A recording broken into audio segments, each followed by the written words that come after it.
하나님 말씀은 사도행전 25장 1절부터 12절까지입니다.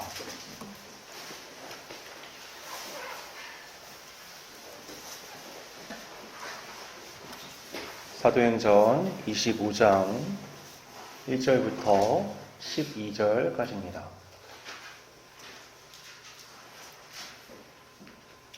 봉독하겠습니다. 베스도가 부임한 지 3일 후에 가이사랴에서 예루살렘으로 올라가니 대제사장들과 유대인 중 높은 사람들이 바울을 고소할세 베스도의 호의로 바울을 예루살렘으로 옮기기를 청하니 이는 길에 매복하였다가 그를 죽이고자 함이더라. 베스도가 대답하여 바울이 가이사랴에 구류된 것과 자기도 멀지 않아 떠나갈 것을 말하고 또 이르되 너희 중 유력한 자들은 나와 함께 내려가서 그 사람에게 만일 옳지 아니한 일이 있거든 고발하라 하니라. 베스도가 그들 가운데서 8일 혹은 10일을 지낸 후 가이사랴로 내려가서 이튿날 재판자리에 앉고 바울을 데려오라 명하니 그가 나오매 예루살렘에서 내려온 유대인들이 둘러서서 여러 가지 중대한 사건으로 고발하되 능히 증거를 대지 못한지라. 바울이 변명하여 이르되 유대인의 율법이나 성전이나 가이사에게나 내가 도무지 죄를 범하지 아니하였노라 하니 베스도가 유대인의 마음을 얻고자 하여 바울더러 묻되 내가 예루살렘에 올라가서 이 사건에 대하여 내 앞에서 신문을 받으려느냐. 바울이 이르되 내가 가이사의 재판자리 앞에 섰으니 마땅히 거기서 신문을 받을 것이라. 당신도 잘 아시는 바와 같이 내가 유대인들에게 불의를 행한 일이 없나이다. 만일 내가 불의를 행하여 무슨 죽을 죄를 지었으면 죽기를 사양하지 아니할 것이나 만일 이 사람들이 나를 고발하는 것이 다 사실이 아니면 아무도 나를 그들에게 내줄 수 없나이다. 내가 가이사께 상소하노라 한대 베스도가 배석자들과 상의하고 이르되 내가 가이사에게 상소하였으니 가이사에게 갈 것이라 하니라. 아멘. 우리가 지난 말씀을 한번 떠올려 보면 바울이 전도 여행을 다 마친 다음에 이제 예루살렘에 헌금을 가져가고 또 그는 로마까지 또는 로마 너머까지 계획을 가지고 그 길을 갔습니다. 근데 이미 바울은 예루살렘에 가면 큰 고난이 자기를 기다리고 있을 걸 알고 있었고 또 바울이 가는 그 모든 지점마다 그와 함께 했던 많은 형제들도 바울이 고생할 것을 성령의 감동으로 알면서 말렸어요. 거기 가면 붙잡혀 갈 것이고 어떤 일을 당할지 모릅니다. 바울은 그럼에도 불구하고 예루살렘을 향합니다. 그의 목적은 그 고난 때문에 가는 것이 아니라 고난 너머에 복음 전파를 위한 자신의 사명이 있다고 생각했기 때문에 간 것이죠. 예루살렘에 도착했을 때 바울이 예상했던 것처럼 일들이 벌어졌어요. 유대인들이 그를 모함했고 그를 죽이려 했고 또 로마 군인들이 나타나서 그를 보호했다가 예루살렘과 먼 가이사랴에 있는 총독에게 보냅니다. 그때 총독은 벨릭스였죠. 벨릭스는 설명드린 대로 노예에서부터 총독의 자리까지 오른 그 당시에는 굉장히 보기 힘든 입지적인 인물이었습니다. 그는 하수구 같은 사람이라고 했잖아요. 그는 야망이 너무 커서 모든 걸 빨아들이는 사람, 자신의 자리, 자신의 위치, 자신의 권력과 명예를 통해서 취할 수 있는 최대 이익을 추구하는 사람이 바로 벨릭스였습니다. 그 벨릭스와 합을 맞춘 대제사장은 유대인의 자리에서 나중에는 이제 민족주의자들한테 열심당이라고 말하는 자들에게 살해당하긴 하는데 그 전까지 엄청난 이익을 추구하던 벨릭스와 똑같은 하수구 같은 인물이었어요. 재판장도 그런 인물, 바울을 고발하는 사람도 그런 인물이에요. 그리고 그 제사장이 데려온 변호사는 돈만 된다고 하면 없던 말도 만들어서 주장할 사람이었죠. 그 재판장에 선 바울의 마음은 사실은 그 태풍 앞에 선 촛불 같았을 거예요. 그는 아무 힘이 없잖아요. 자기들끼리 짜고 재판을 진행하면 자기는 할 수 있는 게 아무것도 없어요.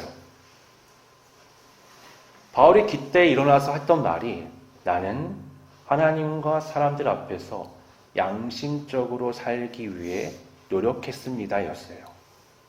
양심이란 뭐냐?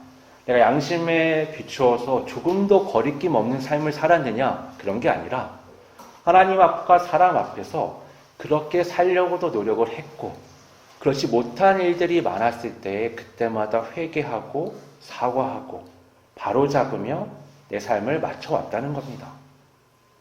그러면서 그들이 제기한 모든 혐의에 대해서 반박하고 부인하죠. 이 벨릭스가 하수구 같은 인물이라고 했잖아요. 머리를 굴려보는 거예요. 여기서 내가 최대로 얻을 수 있는 이익, 반대로 내가 경험할 수 있는 최악의 상황은 어떻게 피할 수 있을까? 그 당시에 벨릭스가 있을 때 유대인들의 상황은 그렇게 좋지 않았어요. 언제 폭동이 일어나도 이상하지 않는 로마에 대한 불신과 불만이 가득한 상태였거든요. 그들이 제기한 이 바울에 대한 재판이 그들이 원하는 것과 반대로 흘러가게 되면 결과가 당연히 폭동으로 이어지겠죠. 그럴 때 제일 좋은 건 뭐냐면 그냥 뭉개버리는 거예요. 바울은 재판장에 붙잡아 놓고 유대인들은 돌려보내는 겁니다. 그 당시에 로마법으로는 바울이 감옥에 갇히는 게 형벌이 아니에요. 문제가 될 수 있다면 사람을 얼마든지 감옥에 가둬둘 수 있습니다. 그렇게 2년을 가둬둔 거예요, 지금. 그리고 2년 동안 가둬둘 때에 사실은 로마 법에 의하면 감옥에 갇힌 사람에게는 아무것도 주지 않아요. 먹을 거, 입을 거. 그러면 감옥에 있는 사람은 풀려나거나 굶어 죽거나 둘 중에 하나인데 조건 하나 달죠. 바울에게 먹을 것, 입을 것, 필요를 가지고 오는 사람들을 막지 말라는 거예요. 왜냐하면 바울은 로마 시민권자거든요. 로마 시민을 굶겨 죽였다. 로마 시민을 적법한 절차가 아닌 상태로 사람을 죽게 만들었다. 그러면 엄청난 큰 벌을 받게 되어 있습니다. 총독이라고 해도 그 책임을 면할 수가 없어요. 자기가 여기서 총독이지 로마 제국 앞에서는 저 변방에 있는 그냥 지도자 한 명이거든요. 그렇게 2년이 지난 다음에 벨릭스가 이제 퇴임을 하고 이어서 우리 본문에 베스도가 등장을 합니다. 여러분 이렇게 새로운 지도자가 오게 되면 어떤 분위기가 생기냐면 기대감, 걱정 반 이런 게 생겨요. 우리도 그렇잖아요. 대통령을 매번 뽑을 때마다 한쪽에선 기대의 목소리, 한쪽에선 염려의 목소리가 들린단 말이에요. 이 베스도가 부임했을 때도 비슷한 분위기예요. 이렇게 새롭게 임명된 지도자들은 해야 할 일이 굉장히 많습니다. 전임자가 제대로 해놓고 가지 않아요. 막바지가 되면 벨릭스 같은 인물은 그냥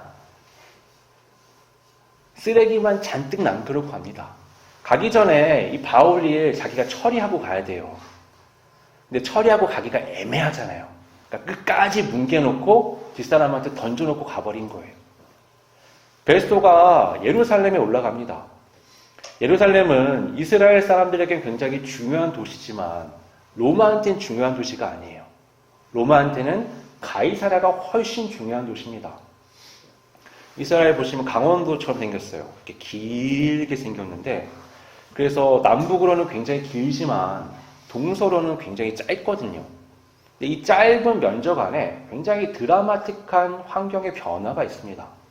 서쪽 끝에는 바다, 해안가가 있고요. 조금 지나면 평야가 있고 그 다음에는 산악지대가 있고요. 마지막에는 광야가 있어요. 이스라엘 백성들이 그러면 왜 예루살렘을 이 산악지대에다가 잡아놨느냐? 따뜻하고 날씨 좋고 평야도 붙어있는 가이사랴에다 두면 되지. 왜 수도를 예루살렘에 뒀느냐? 아시다시피 광야에서부터 왔잖아요. 한 번에 정복한 게 아니고 이쪽에는 블레셋을 비롯한 강대국들이 있었거든요. 그러니까 처음에 산악지대에 자리를 잡고 거기서부터 확장을 시작해요. 그러니까 예루살렘은 산에 있고 수도를 거기에 정했고 거기가 이스라엘에게는 성전이 있는 매우 중요한 장소가 된 겁니다. 근데 말씀드렸다시피 거기는 좋은 땅이 아니잖아요. 로마에서 온 총독은 잘 먹고 잘 살고 따뜻하고 이런 게 중요해요. 그가 여기에 온 목적은 딱히 이스라엘 때문이 아니라 저 붙어있는 애굽에서 나는 이집트에서 나는 곡물이 로마로 잘 가야 되고 이스라엘 너머에 있는 메소포타락 지역에 있는 강대국들이 침범해 오는 걸 막아야 되는 거예요. 그래서 평소에는 가이사라에 있어요. 그러다가 유대인 땅을 다스리고 있기 때문에 유대인들과 중요한 일이 있을 때는 또 올라갑니다. 예루살렘으로.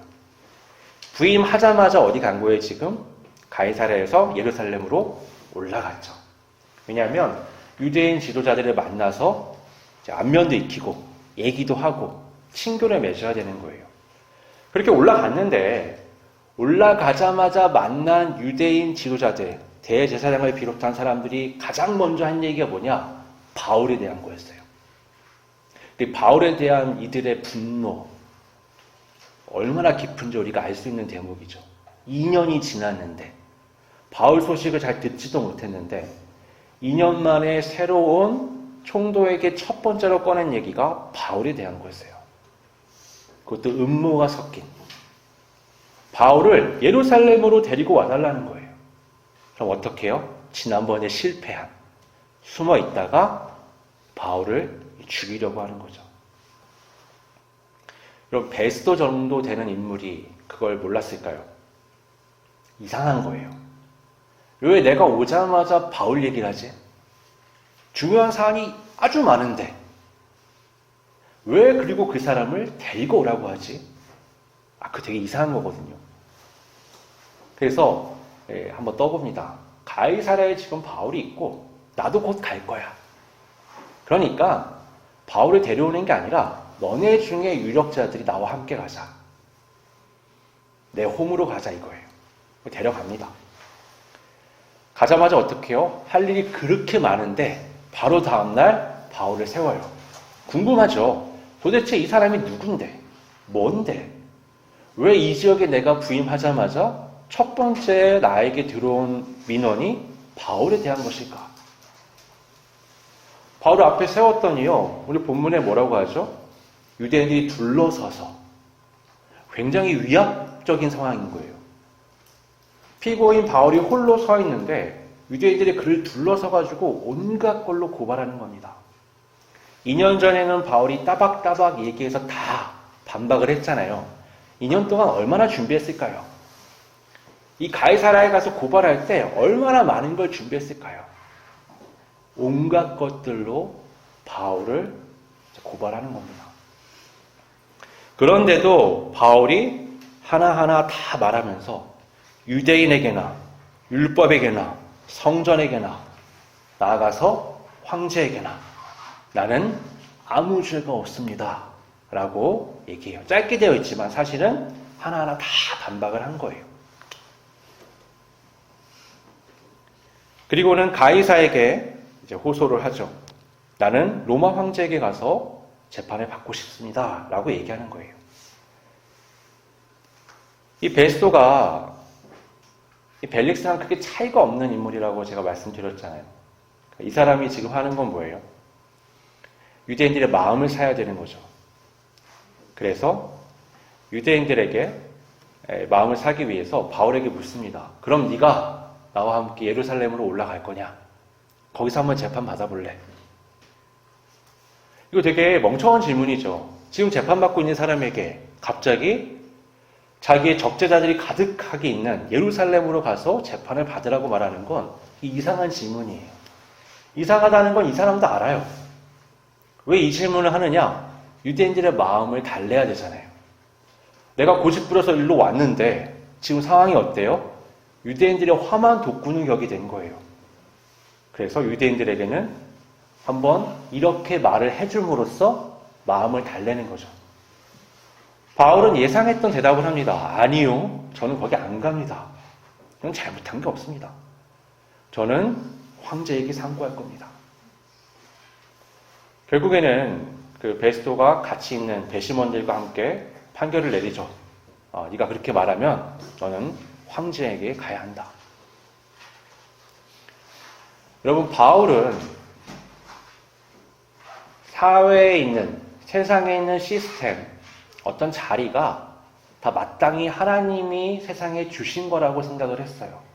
바울의 국가관을 보면 지금보다 훨씬 더 민주적이지 않은 시대에도 국가의 모든 것에 순종하라고 얘기합니다. 그러나 동시에 그 자리에 앉아있는 사람들에 대해서는 다른 말도 해요. 다시 말해서 그 자리 자체는 중요합니다. 하나님이 세계를 운영하시기 위해서 만들어 놓으신 것들이에요. 그러나 죄인인 사람이 그 자리에 가서 망치는 건 또 다른 문제가 되는 거예요. 그래서 바울은 자신을 재판할 권리가 있는 사람, 자신을 고발할 권리가 있는 사람들에 대해서 비난하지 않습니다. 다만 그들이 악의를 가지고 나를 고발하는 것들에 대해서는 마땅히 반박을 하죠. 그리고 하나님이 주신 더 높은 권세인 황제에게 자기를 보내달라고 얘기합니다. 바울의 입장에서 한번 생각을 해보세요. 바울이 많은 사람의 만류에도 불구하고 예루살렘을 향했던 건 로마로 가기 위해서였어요. 사명이 있었거든요. 하나님이 나에게 주신 이 불타는 사명을 안고 내가 죽음도 불사하고 어떤 고통이 있어도 내가 넘어서겠다라는 각오가 있었습니다. 그런데 지금 가이사랴에 붙잡혀서 2년이 흘러버린 거예요. 어떻게 할 거예요? 가이사랴에서 이렇게 보면 바다가 보여요. 한 5분, 10분 가면 항구가 있단 말이죠. 저 배를 타면 로마에 갈 수 있는 거예요. 근데 지금 예상치 못하게 2년 동안 붙잡혀 있는 겁니다. 곤란스럽죠. 걱정이 되겠죠. 기도도 하고 고민도 하고 여러 가지 생각이 많은 거예요. 그러다가 베스토가 왔는데 2년 전에 겪었던 걸 또다시 겪는 거예요. 똑같은 패턴으로. 사람이 좌절할 수 있잖아요. 근데 바울은 좌절하지 않습니다. 바울은 그 자리에서도 2년 전과 똑같은 얘기를 해요. 왜 바울은 흔들리지 않았을까요? 왜 바울은 위축되지 않았을까요? 왜 바울은 낙심하지 않았을까요? 여러분, 우리가 하나님 앞에서 바른 길을 찾고 그 길을 나아갈 때 우리의 상황이 반복해서 안 좋은 일이 생겨난다면 낙심할 수밖에 없어요. 고민할 수밖에 없고요. 이 길이 맞는가 의심이 들 수밖에 없습니다. 그러나 바울은 그렇지 않았어요. 그에게는 아주 좋은 본인, 예수 그리스도가 있었기 때문이에요. 예수님의 삶을 잘 보세요. 예수님은 우리의 가장 좋은 모델이 되시는데요. 우리가 바른 결정을 하기 위해서는요, 아주 중요한 조건이 있습니다. 하나는 내가 어디서부터 출발을 했는가, 또 하나는 내 목적지가 결국엔 어디인가 하는 거예요. 성경은 사람이 하나님의 계획하심 속에서 이 땅에 태어났다라고 얘기를 해요. 그리고 하나님의 부르심 가운데 구원의 삶을 시작하게 되었다라고 얘기를 해요. 그리고 마지막은 어떻게 해요? 죽음이 끝이 아니라 그 너머 부활과 하나님의 나라, 새 나라에서의 삶이 있다는 것을 우리에게 가르쳐 줍니다. 우리는 죄 가운데 태어났지만 최종은 뭐예요? 하나님과 얼굴을 마주하며 함께하는 그날에 맞춰져 있는 거예요. 이런 분명한 의식이 있으면 삶의 자리에 어떠함에 흔들리지 않고 바른 방향을 잡을 수가 있습니다. 마치 뭐랑 비슷하냐면요. 연 날리기 해보셨죠? 바람 많이 불 때 연 날리면 되게 높이 날아가거든요. 연이 막 돌아다니는 것 같아도요. 결국에는 나한테 오게 돼 있어요. 하나님과 연결되어 있는 사람은요. 인생이 마구 흔들리는 것 같고 돌아다니는 것 같고 여기저기 왔다 갔다 하면서 힘든 것 같지만 하나님이 줄을 잡고 당기고 계십니다. 하나님이 없는 사람은 줄이 연결되지 않은 연과 같아요. 벨릭스 같은 사람, 베스도 같은 사람, 이 당시에 제사장 같은 사람들. 그들은 어때요? 정의를 행해야 하는 사람들이에요. 사회를 균형 있게 만들어야 되는 사람이에요. 하나님 앞에서 사람들에게 무엇이 하나님의 백성다움인지 말해주고 가르쳐주고 본을 보여야 되는 사람들이죠. 그러나 하나님과 연결되지 않으면 아무리 훌륭하고 좋은 자리, 책임 있는 자리에 간다고 해도요, 나의 욕망 성취 외에는 관심이 없어요. 하나님과 얼굴을 마주하고 볼 거란 생각을 잘 안 하는 거예요. 여기만 관심이 있죠. 지금, 여기, 나의 안위, 나의 즐거움, 나의 편안함, 나의 삶의 고통, 이것만 관심이 있어요. 그러니까 조금 좋으면 아주 좋고요. 조금 나쁘면 아주 슬프죠. 조금 아프면 아주 고통스러운 거예요. 바울이 흔들림 없는 삶을 살았던 이유는 예수께서 보여주셨던 그 삶이 조금도 흔들림 없는 걸 보고서 쫓아가기 때문이에요. 예수님이 말씀하시죠. 누구든지 나를 따르려거든 자기 십자가를 지고 나를 따를 것이다. 삶의 방식을 전환하는 겁니다. 예수 그리스도의 뒤를 쫓아가는 거예요. 어떻게 가야 할지 모르겠다고요? 예수님 말씀하시잖아요. 수고하고 무거운 짐진 자들아 다 내게로 오라. 내가 너희를 쉬게 하리라. 너의 멍에를 벗고 내가 씌워주는 멍에를 메라. 내 멍에는 쉽고 가볍다. 그럼 우리는 그러죠. 아니 멍에를 그냥 안 주시면 안 될까요? 그냥 벗겨주시면 안 될까요? 그냥 내가 하고 싶은 대로 내가 생각할 때 최고라고 생각한 대로 가면 안 될까요? 그게 아담이었죠. 자기가 원하는 바대로 내달리면 욕망의 자리에 가게 됩니다. 성경을 보면 예수님 말씀하신 멍에는요, 이제 중동 지역, 이 시대에 이제 밭에 가려면 소 한 마리로 불가능해요. 토양이 워낙에 안 좋기 때문에. 그래서 소 2마리가 한 멍에를 맵니다. 그러니까 예수님이 멍에를 매란 얘기는 뭐냐면요. 나는 저 멀리 있으니까 난 이미 십자가 졌고 부활했고 영광의 자리에 앉아 있는데 야 너는 그 시궁창 같고 어둡고 빨리 십자가 메고 여기까지 와. 이런 게 아니고요. 예수님이 다시 내 자리까지 오시는 거예요. 같이 멍에를 메시고요. 같이 걸어가시는 겁니다. 밭을 갈 때 이스라엘 지역은 2마리의 소를 이용하는데 한 마리 소는 나이가 좀 많고 경험이 많은 소예요. 또 한 마리 소는 힘은 넘치지만 아주 젊은 소죠. 2마리 이렇게 묶어놓으면요. 젊은 소만 가게 하면 지멋대로 가서 밭이 안 갈아져요. 이 나이 든 소가 이 젊은 소를 끌고 가면 밭을 제대로 갈 수가 있습니다. 우리는 현재 삶의 상황과 놓여져 있는 많은 고민의 문제들 앞에서 갈 바를 잘 몰라요. 그럴 수밖에요. 인생을 2번 산 사람이 어디 있어요? 한 번 살고 있는데.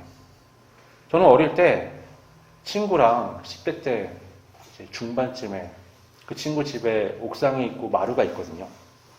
거기 이렇게 누워서 밤하늘의 별을 보면서 야 우리 25살쯤 30쯤 되면 어떻게 살고 있겠지?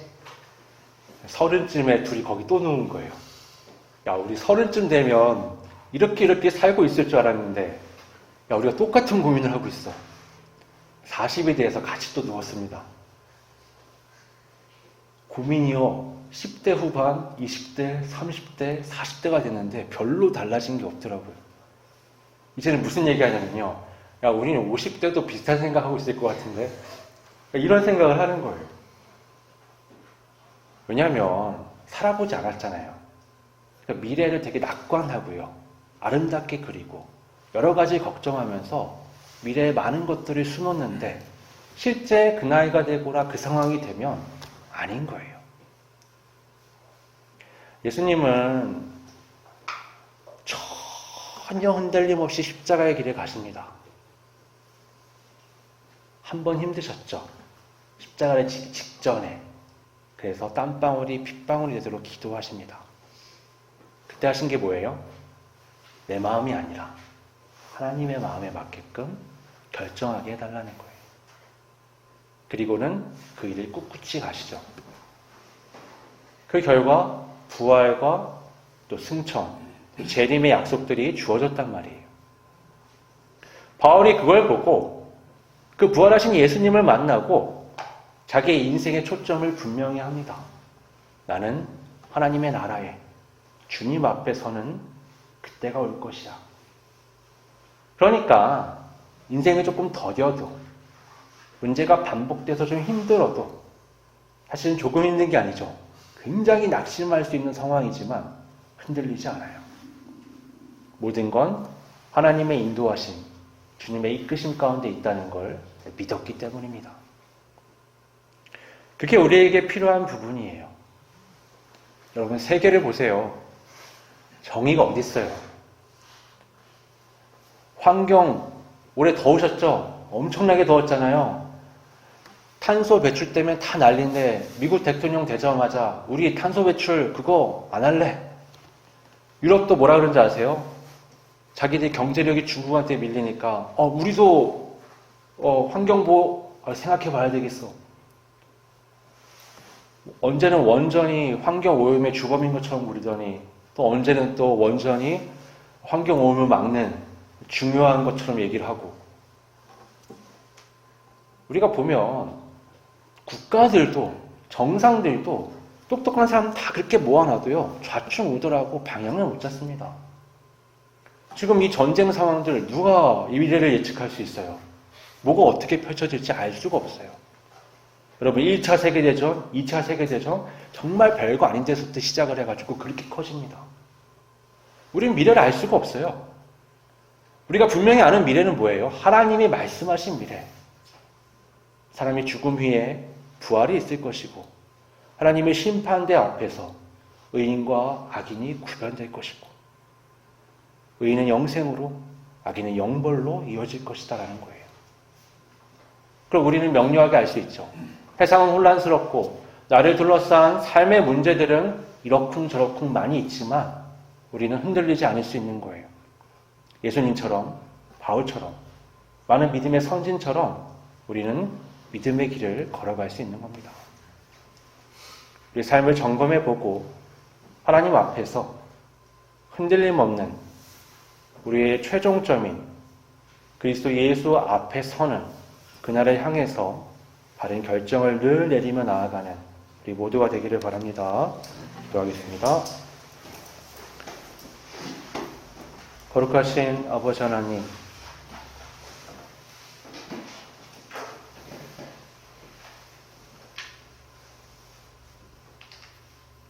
우리 삶을 둘러싼 수많은 일들과 많은 문제들, 많은 역경들이 반복될 때